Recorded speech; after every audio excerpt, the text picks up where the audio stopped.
I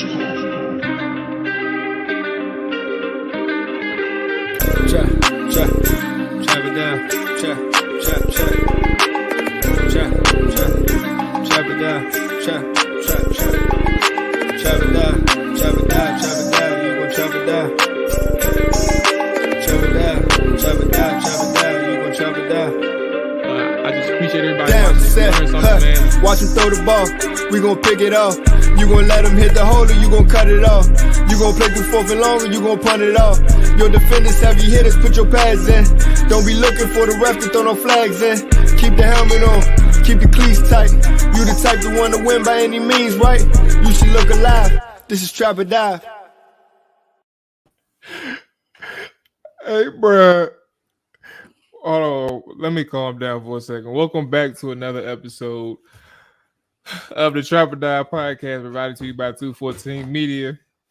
I am your host, Mual. Jerry's in the building. AJ's in the building. Typically, fellas, I'm laughing because, I did I just put out people's, just to get the feelers on people's thoughts, like one sentence takeaways from the games. And, you would have thought that it wouldn't have been as bad. Like, you would have got some bad tweets and bad responses, but I have not seen, I've seen probably like 98% negative tweets and takeaways about this goddamn game. Somebody said, fire everybody. Another person said, don't even need a sentence. The word is trash. The good man Mark Bullitt said, the fact that the defense played better when they had 10 on the field than when they had 12 says a hell of a lot about this team. Somebody else said, I hate this team. Another person said, I hate it here. Another person said they never do what they should. And it just keeps, I'm not going to even, look, we get it. Washington won the game, improves a 2-4 off a 12-7 win against the Chicago Bears. And things are not where they're supposed to be. Appreciate everybody checking in. Al, too, I see you. KV's in here. Anthony is in here. Appreciate everybody checking in. JB, I see you, big dog. Look, I'm going to hand the floor over to you all and get y'all opening takeaways with this one. I'm not gonna lie to you personally. Oh my God, Chicago ran for 238 yards on the ground. I didn't even know that was the final number. I'm gonna just hand it to you all right quick. This one was probably pretty. I don't even know. Sometimes these games just surprise you in terms of how frustrating it can get on one side of the football. So I'm gonna just hand it to you all and get y'all takeaways. Yeah, honestly, it was like the least surprising game to watch ever. Like, I think most of us knew going into this game that the winner of this game was going to be the team that sucked the least. That's just how this game was going to go. And that's just exactly what happened. Like, honestly, I was telling you more before we got on. I was like, man, it was hard for me to stay awake during that game. Like, and that never really happens for me during a Washington game. But it was real bad, man. Just the quality of football was just poor. I mean, we saw that last week in the Thursday night football game, but we see it again this week, and you just hate that it's your team that's just putting out these poor performances. Like I said, it's cool to get a win. Yeah, I get that. You won your second game of the season, but it just doesn't leave you with a good feeling, especially when going into this game that the Bears aren't a great team. The Bears was one of those teams that you say, well, Washington can beat this team, even though Washington is that team on most teams' schedule. But it just leaves a bad taste in your mouth that you just have to basically hope the other team sucks more than you to win. So, yeah, it doesn't feel good, but, hey, it's a win. A win is a win. AJ, how you feeling, big dog? Yeah, I mean, it was pretty much like a carbon copy game. Like, both teams pretty much the same as far as offensively, and that defensively can't stop shit. It's just it's like that Spider-Man meme, like where Spider-Man is pointing to another Spider-Man. Like, that's exactly what the game was. I mean, I personally missed the first quarter. Probably should have missed the whole game. But unfortunately, that wasn't the case. I actually thought that the Bears was going to win there at the end. I tweeted that out as soon as I knew Sly was going to miss the kick before he even took it. So that was one thing. I just feel like it's pretty insane to me how many mistakes that I've seen in the quarters that I did watch. Like you mentioned, Maul, some of the commenters were saying, 10 men on the field, 12 men on the field. Like, come on, bro. Like, this is week 5 of the season. Like, Why are things I like don't that remember the last happening time. multiple times in a game? Yeah, yeah, literally that. I was about to say that. I don't remember the last time I've ever seen a team really do the 12 men on the field once, let alone multiple times in a game. So that And I was mean interesting. the 10 man last time that happened was Sean Taylor Sean Taylor's situation. So it's like that's insane to me. But I mean at the end of the day, uh, like you're seeing from the fan base, they don't even care that this is a win because it was a shitty ass team. You're in year three of your coaching regime and all the talent that you acquired over the years. You should have won this game easily, and you didn't. You didn't do it in a convincing manner. You almost lost that game at the end. You know, and that's where I struggle to see how else will they get another win on the schedule because they don't play another Chicago Bears team. Um, I mean, I guess maybe some people might say Houston, but at the end of the day, nobody else on the schedule is like the Bears, and they, if I'm not mistaken, have the worst offense in the league. It's pretty bad. They only scored Yeah, 7 Yeah, against our defense. and Justin Fields almost threw for 200 yards for the first time in the season against this team. Your starting quarterback threw for 99 yards. Um, Yeah, I mean, there's so much more to the game. Like, even right now, I'm still like watching Amazon Prime. They're interviewing Brian Robinson, and thank God that he made it out alive out of the situation. But I'm so damn tired of hearing about him getting shot, bro. Like, Hey, like I'm so tired of hearing about that. yeah. No, I mean, I get that. It's sometimes it's a story can get ran to the ground. I get it though. Like, Because I guess let me but explain myself real quick. but okay, yeah, It's go ahead. triggering because we live in the DC metropolitan area, and we are three black men. Well, I know for me in particular, that easily could have been me, bro. Like on a Sunday afternoon, 8th Street, could have been going to a brunch, whatever, broad daylight. Like it's just triggering because you got to keep thinking about that, and it's like yeah. that shit is annoying because at the end of the day, that's the reality in the world that we live in, but also our community that we live in. So it's just like that's why it really annoys me. But aside from that, I don't understand why they're trying to make him a bell cow coming off of this serious situation from a mental standpoint and physically when they should be relying more so on Antonio Gibson, J.D. McKissick, and sprinkling him in here and there. But I don't know. Well, there's a couple things. I guess we can start. Let's start with the where the credit is due for this game is that defense in the red zone. For them to go 0-3, Chicago Bears, and the first one was kind of like they had two turnover on downs. In particular the last drive, and then obviously the first one. I know all three. I'm sorry. They had a turnover on downs. The last two as well. Sorry, but anyway, the red zone defense was pretty strong. So give credit to that defensive line, and obviously just the defense altogether trying to win this game for this team. A team who held the Chicago Bears at 7 points and won by the skin of their teeth. For several reasons. Obviously, we had the Curtis Samuel drive in that first half that really hurt Wentz in that offense. But altogether, I think that if anything, when it comes to this game, there's several issues. But if anything to start with is that red zone defense that kind of actually won it for the team. I guess we can talk about what the good parts, given that it was a dub. We don't have to spend too much time on it. I know it wasn't really the best of games, but I think for all it's worth, and I don't even know if you can get away with anything like this, like AJ said, for all it's worth, when you have a game when you can limit the team to 7 points, I think it's the best opportunity because next week, who is it? The Packers. You got the Packers next week, and then after that, it's the Colts. So you probably got one. You probably got one more opportunity this season to have a game like this defensively. So I don't know. I'll get a floor to you all in terms of anything that you did see good, and then we can talk about how Scott Turner kind of got in his own way yet again, but also coaching too, because that 12 men on the field and just 10 men on the field, I don't know what was going on. That's never even happened with this staff before. So I'll get a floor to you in terms of the goods for this game. Yeah, I guess. Good. Defense, I'll start there. The defense has actually the last couple of weeks since the Detroit game, the defense has given the team a chance. I mean, even in the Philly game, Philly scored 24 points in one quarter, but the offense never gave you a chance in that game. I thought that the offense gave you anything. They make somewhat of a game against the Eagles, and then the Cowboys, I thought they gave them a chance in that game. But again, the offense was horrendous. Last week against the Titans, you held them to 21 points. You should win an NFL game when you hold a team to 21 points. And then this week, you held a team to 7 points. Again, the Bears' offense is not good. I don't think they're even mediocre. They're probably horrible. But still, for the defense to hold a team to 7 points, that's something we don't really see around here too often, the last couple of years at least.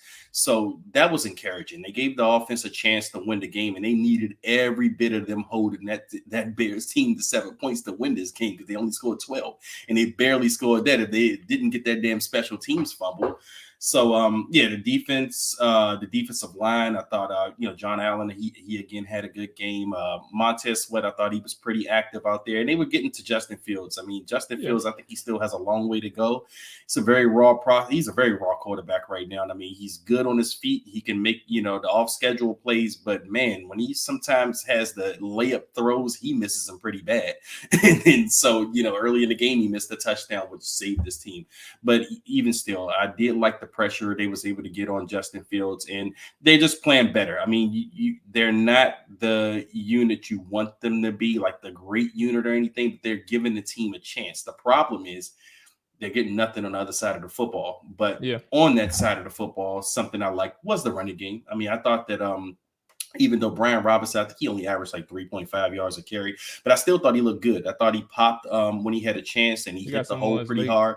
Yeah. And Antonio Gibson, I think he had like 7 carries, but in all of his 7 carries, I thought he looked really good. I mean, they seemed like they ran him in some of his strength positions. J.D. McKissick, he's always solid. But other than that, man, I can't say I like too much, especially like the offense. So it's just, I know that's why I was like, we had to look. Let's get it out because it's gonna be long conversation about other stuff. AJ, right. if you want to get your 20 seconds in on Antonio Gibson when he did get the ball, and that second half is where he saw majority of his carries. Obviously, we're going to talk about the other stuff, but I don't know if you got 20 seconds to say something. Nah, I'm cool. All right, so listen. I'm just glad it's over. So listen, this game, and while I tried to give credit to that defense, like they had a walk-in touchdown. The Bears, Justin Fields did, if he was able to hit that guy in the flats. And he just, or no, it was what was that, the first half where he overthrew guy, the tight end? Yeah, that was the first half. That goal line play, right? Yeah. Mm-hmm. Yeah, I was like, you had opportunity. Like Justin Fields, like you all said, he helped the Washington Commanders out as well. But when you talk about that first half, it was 5 of 14 for Carson Wentz, 57 yards in the first half. And Antonio Gibson had no first half carries. And when he did get in on a run play, it was Brian Robinson who was the up back, and they gave him a handoff. So I obviously Scott Turner was aware that he didn't give Antonio Gibson the ball because out of the second half, the second drive, he had 5 touches on that and on one drive. So I don't know what really is the issue altogether. Like I mean, we have a bottom line answer, but I don't know what the true issue is for a guy in Scott Turner who isn't like having that feel, that end game feel within the first half that something's either off, or that you need to do more something, or that you need to go back to something, or that you need to try something totally different. Like I don't understand where that end game feel is lacking on his behalf. It's confused me, fellas. Hey, look, I just heard your boy Ron Rivera walked off pissed off in the press conference. Someone asked him about not wanting Carson Wentz, and they said Ron said it was bullshit and then stormed out of the presser. So we're gonna have to get that video or something eventually. Oh, let me see if I can pull it up there. But go ahead. Let's finish that thought, and then I'm gonna see if I can pull that up. I gotta listen to each. But yeah, no, I definitely agree. Oh, here it go. Damn. Yeah. Go ahead. Oh, you got it? yeah. Go ahead and finish your thought. I mean, I pretty much had my thoughts. Like I said, the good for me was the running game. I thought the running backs looked solid, and the defense and defensive line. And Cole Holcomb, he made some plays on the goal line that was pretty huge in the game. I thought Derek Forrest was pretty active. I mean, he was one of those guys. I mean, the defense in general, like I said, they they're not good. Oh no, my bad. My bad, Dre. I know this. Yeah. See, this is what happens with the Midnight Crew, man. we a little everywhere right now. But I was talking about the Scott Turner situation with the his issues in the first half, not being able to utilize Antonio Gibson quicker than he should, and also just the ineptitude once again. I think they went 1 for 6 in the third downs on the first half. 1 for 6. That's an issue. Third still. downs, 88 total yards. It was bad. Yeah. And that's the thing. With Antonio Gibson, I was wondering, I was like, okay, I get that Brian Robinson is starting, but you just didn't see him on the field at all a lot in the first half early on. And that's why I said when he did run, he was noticeable because he ran hard and he ran good. Like I said, I think he had like 7 yards a carry, even though it was very limited carries. But I mean, he did something with the ball when he got a chance. And I don't agree with the notion that just because Brian Robinson is back, that you have to put Antonio Gibson on the complete back burner in his offense. And it looked like Scott didn't realize until the second half, oh, yeah, I can use both of these guys. And I saw the different formations they were using with the 3 backs in the backfield and things like that. But why was that not used earlier? And that's just been my issue with Scott Turner. He's just too late to the punch a lot of the times with these adjustments. Like, get your playmakers the ball. Like, I think Terry went a whole first quarter without a target again. And then they got him involved. Yeah, but they got him involved eventually. And they, did look like they were making an emphasis on getting him the ball, which was, finally a good thing. But it just shouldn't take so long to get your playmakers involved. So that's just something. And that's one of the things that's making this offense an eyesore right now. Yeah, let's go ahead and get into. Oh yeah, go ahead, AJ. You got it. And we'll get into Ron's. Oh no, I was just gonna say, man, it's just each game just shows the lack of innovation and the fact that Scott Turner doesn't understand the art of play calling and utilization of his weapons. I mean, what good are having weapons if you never pull the trigger? Like, if you got a bunch of guns and you just got them on display, but you never shooting any of them, it does you no good. And that's exactly how Scott Turner maneuvers with his offensive scheme. Like, I don't understand the need to force Brian Robinson to even start. I feel like you can work him in, but he shouldn't be getting the workload at running back, especially trying to work himself back into football shape after this injury. You can use all 3 guys if you're going to have them active in J.D. McKissic, Antonio Gibson, and Brian Robertson, and you can make the defense not be able to key in on what's going to happen. Like, J.D. McKissic can run between the tackles as well. Like, he's a spark plug today. Yeah, it's not just a power back that can run between the tackles. It's the fact that you don't know what you're calling. You don't know what you want to do. You kind of keying off to the defense when you bring in certain guys, what's going to happen. So it's just so weird to me. And then to think of the fact that Scott Turner has already been extended since March is just even weirder to me. Yo, that RPO call was wicked.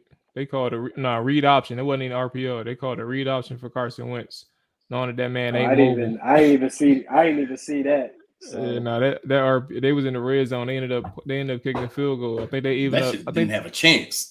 Yeah, I'm about to say it was Carson don't want no bump, bro. Like I said, he don't move with athleticism like he used to when he first got drafted and he was with the Eagles. Like, he don't want no bump at all. Yeah, John was different. Let's go ahead and get into Ron Rivera, see what they talking about. It's a 40-second clip that I found. Let's go ahead and see what they got with that man. Ron, boom, share, present. Oops, didn't mean to do that. All right, what we got? They played their asses off. They played their asses off. All right, they played their asses off. They played their asses off for everybody. They come out and they show up. They work hard. All right. They don't complain. Okay. They hear all this stuff and they got to deal with it. I get that. I respect them for it because they're resilient. They come out. Everybody keeps wanting to say, I didn't want anything to do with Carson. Well, bullshit. I'm the fucking guy that pulled out the sheets of paper, that looked at the analytics, that watched the tape in the freaking when we were in Indianapolis. Okay. And that's what pisses me off. Because the young man doesn't deserve to have that all the time. I'm sorry. Tomato. Like, bro, you about to start crying over Carson Wentz? Get the fuck Ron out of is here, bro. pissed. Nah, that little leap, the leap is what did Look it. at him. Look, yeah, he hopped in that joint like Jason. Hey, somebody need to turn that into a gift. They played their Oh my that lord! damn little hop down the style. He might have failed, but he tried to play that joint off. So a question, that it was in reference to a question about a report that he didn't pick Carson. Snyder did. I ain't gonna lie to you all though. Just off the basis of the question alone, I'm probably 99% certain that he had to know like these questions were gonna come based on the report though. So like Oh, absolutely. you have to be completely prepared for this. You can't lose your cool like that.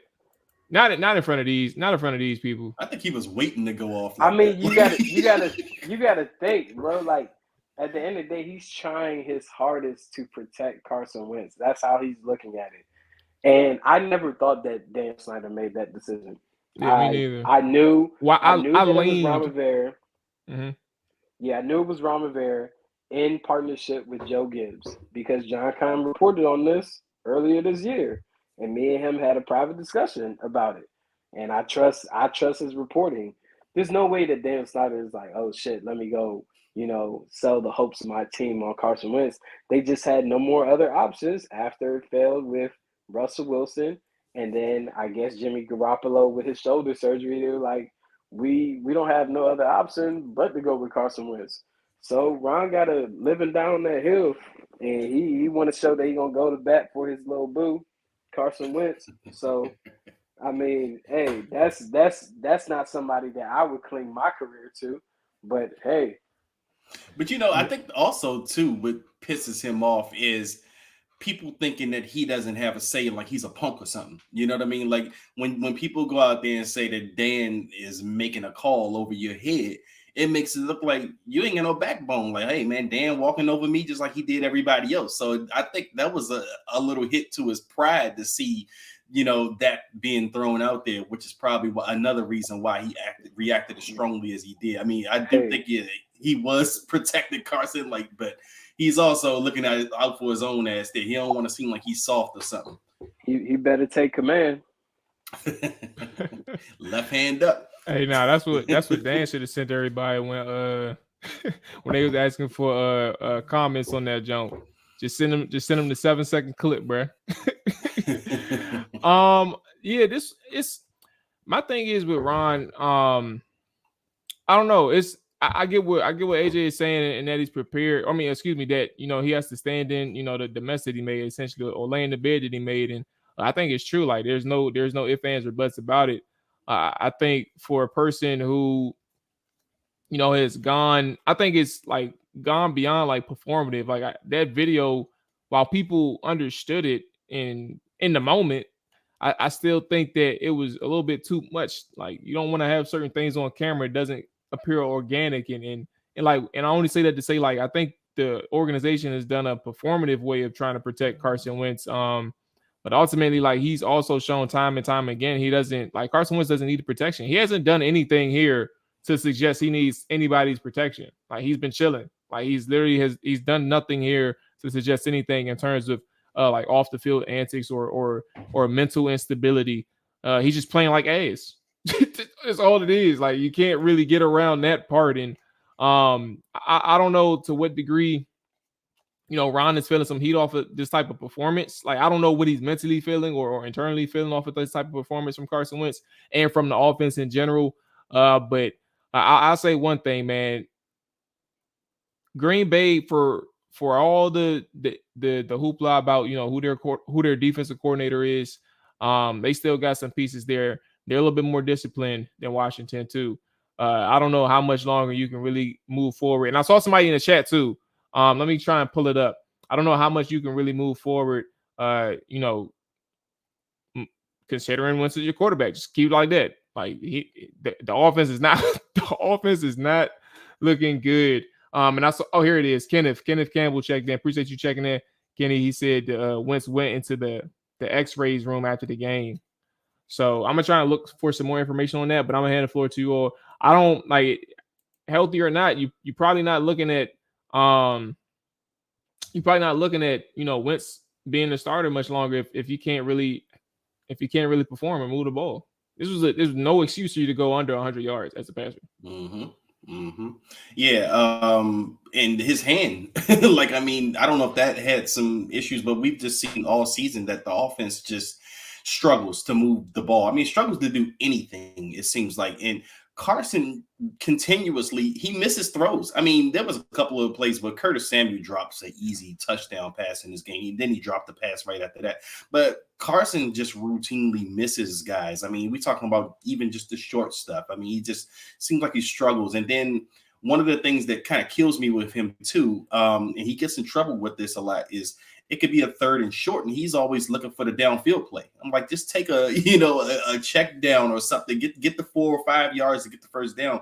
He's going 25 yards down the field, and it's usually never successful.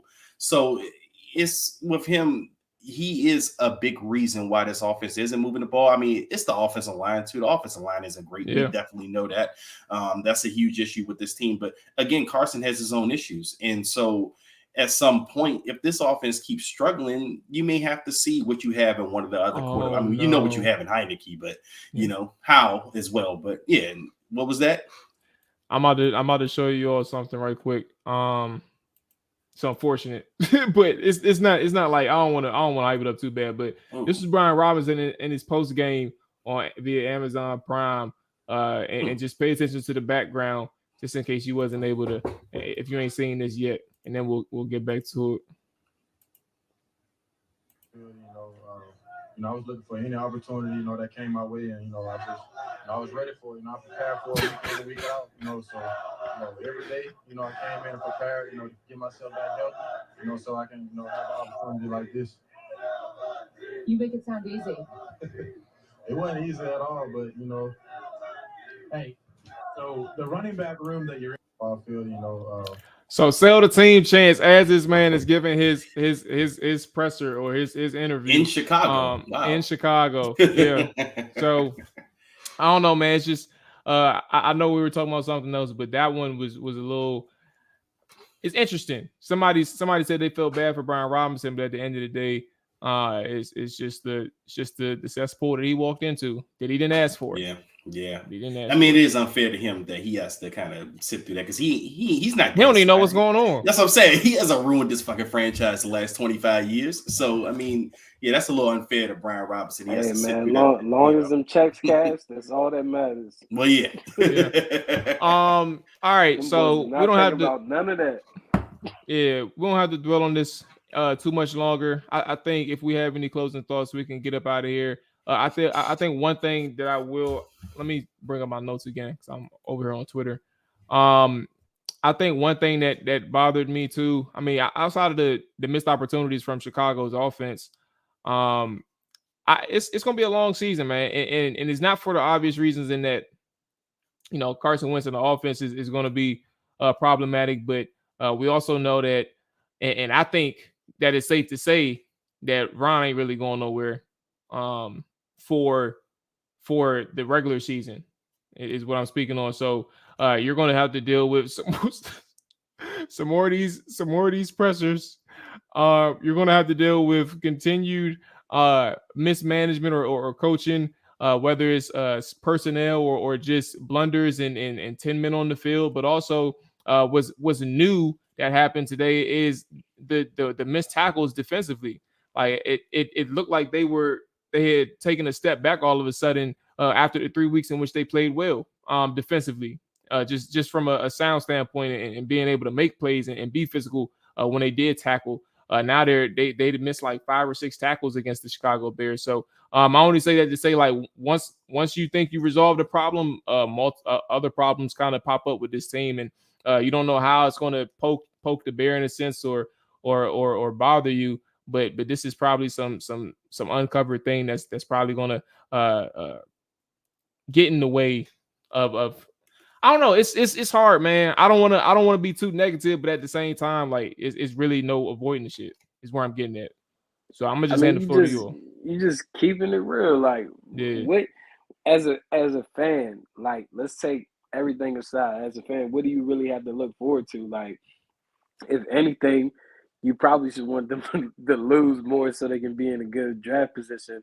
Because at the end of the day, they're not competing for anything. This is not a team that can compete to go to the playoffs. Like they probably can't even compete with who we think might be the worst team in their division, the New York Giants. At this point, I mean, look at tonight's game. Like they struggled. They couldn't even put up points for real. Like your quarterback threw for less than 100 yards and on 22 attempts.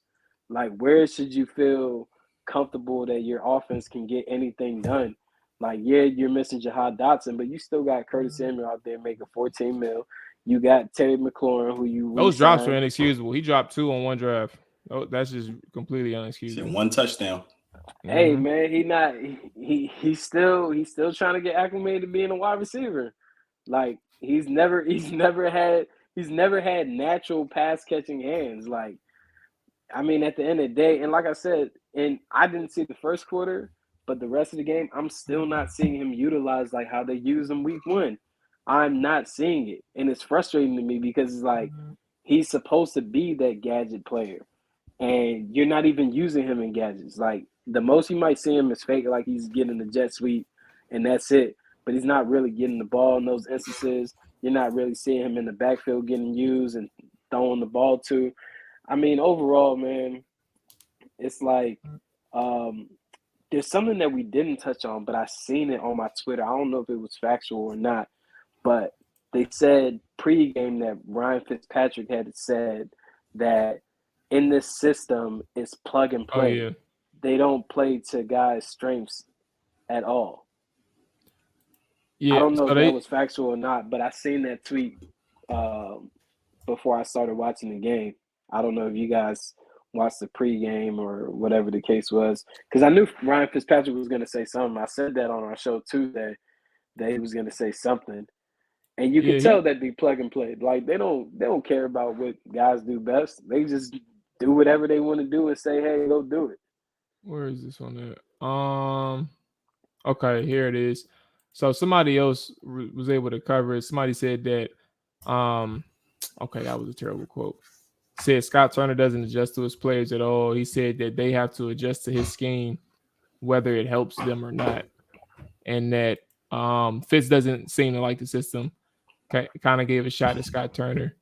So I mean, I don't have the full quotes. That was based on somebody else's summary. I tried to find it earlier, but you know it is what it is. Like, I guess it kind of aligns with what you're saying, AJ.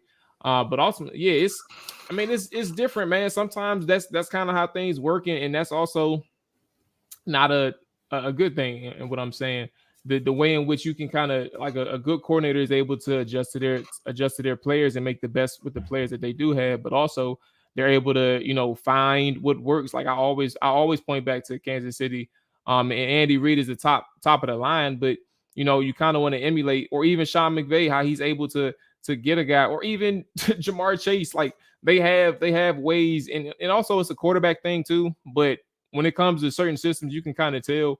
And you like there's people out there who understands how to get players, like they're important players of football. And I've never seen a person like Cooper Kupp have as many targets as he gets in Los Angeles. And they're still like effective. Like it's defenses that really still can't stop Cooper Kupp, no matter how much targets he gets, and no matter how many touches he gets. So yeah, I don't know. And if we're expecting too much out of Scott Turner, that's one thing. Because he's clearly limited, and at this point, I don't think he's going to change. Yeah, I mean, and me, I wanted to support Scott Turner. I wanted to believe that, he could possibly have something to him, and we're seeing it now. But one thing I did know all offseason, I said we are going to get an answer for sure on Scott Turner this season, and I think we are definitely getting that answer that this isn't it. This isn't it. Terry McLaurin, 3 catches, 41 yards, 4 targets. Cole Turner, 2 targets. Antonio Gibson, 4 targets. And then Curtis Samuel, 5 targets, 2 catches. And yeah, Dax Miller had one target, 1 catch. Yeah, man. I think that, and then excuse me, and then you have Daryl Mooney on the other end.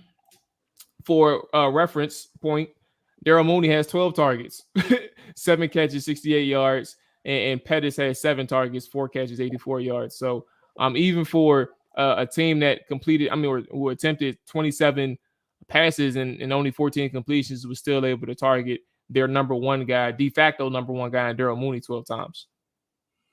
Yeah, and like I said, that's but even though they've done that, I've seen some Chicago games, but Darrell Mooney didn't even get targeted but like 2 or 3 times, and that was in the first game of the season. But they're starting to get their guy more involved, which is what you should do. You should adjust as the season goes on. But you still see with Terry, even with Jahan Dotson out, and I thought with Jahan being out, you would see Terry being this is the most targeted game. Okay. Yeah, but even still, it didn't feel like a lot. Like, I mean, even looking at Carson's overall numbers, you got 99 yards. He's thrown 99 yards. And I think, how many targets did Terry get today? Terry had 4. 4 targets. Yeah, see, that's unacceptable. That's unacceptable, especially when your offense is having a hard time moving. Now, earlier in the season, when they had Jahan Dotson, the first game of the season, and, everyone was healthy, Curtis was getting his targets. And they looked good that first game of the season against Jacksonville. And I was telling people, I said, well, if the offense is looking like that, I'm fine, because the targets will fluctuate on a week-to-week basis. But the offense has really went downhill since then. And you still don't see an effort to say, all right, well, with the offense struggling, we need to get our best players involved, especially Terry McLaurin.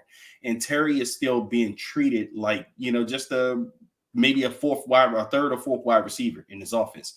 And that's unacceptable. Like I said, even today, 4 targets in the game. I mean, that's just, come on. You got to get Terry more involved, especially when your offense is just struggling. Carson Wentz 99 yards passing in this game, and you can't get Terry McLaurin more involved in the game. And like I said, that comes back to the offensive coordinator. That's where I'm coming at Scott Turner, because I'm like, Scott has to scheme this thing up. He has to get these playmakers the ball. And his offense just shows no concerted effort to do that at all. Like, I mean, it's like, we're not going to, go out there and look for these guys. Now, I don't know how much of that also is on Carson Wentz, because Carson, the more I watch him, I'm looking at him like he doesn't always make the best decisions. Like, this dude just, he doesn't process things well on the field. So that can play an issue in it. But I also think it's the offensive coordinator. I'm coming back to him with that, because he can scheme those screens or whatever up on him.